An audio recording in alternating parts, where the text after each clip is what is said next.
So Nicolette, continuing on a little bit about pigs and hogs and their natural tendencies, can you talk a little bit about that, how they are in nature? Well, the thing that's really notable about pigs is that they're such intelligent, curious animals, and you know, any farmer that raises pigs will tell you that they're probably the most intelligent animals on a farm.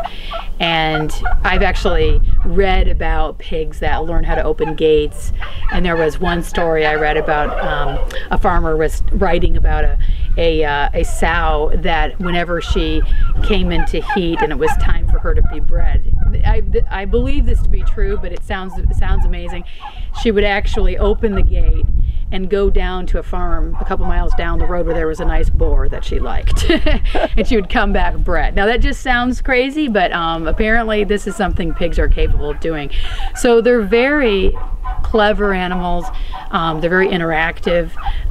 They're a lot like dogs. They have similar social patterns to dogs in the way that they live in groups and so forth, and they're very social.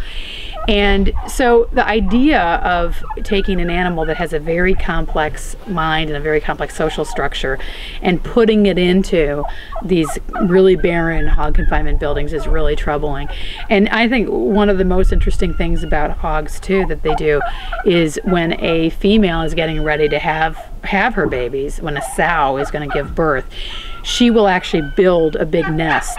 And on a traditional farm, if you give a sow access to pasture and she has access to things like sticks and vegetation, she will gather vegetation for sometimes as much as a couple of days, and might even go a mile down the road to get or you know, if there's not a fence in her way, she'll go and just gather for a long distance the materials that she wants. She's very picky about what she makes her nest out of, and she'll create this big nest, and then she'll lie down in that nest and give birth to her piglets.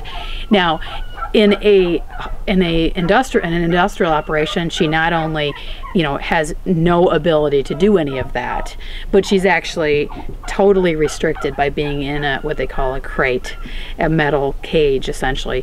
And so I've seen a lot of video footage of sows that are really frustrated because they're trying to do these things. They're trying to go and they're trying to build a nest, and they can't do any of this, and they're actually mimicking the motions that they would be making if they were doing that. And so it's pretty it's pretty shocking to me that you would take animals and put them in such unnatural settings that they you know, they're so frustrated they can't do any of their natural behaviors.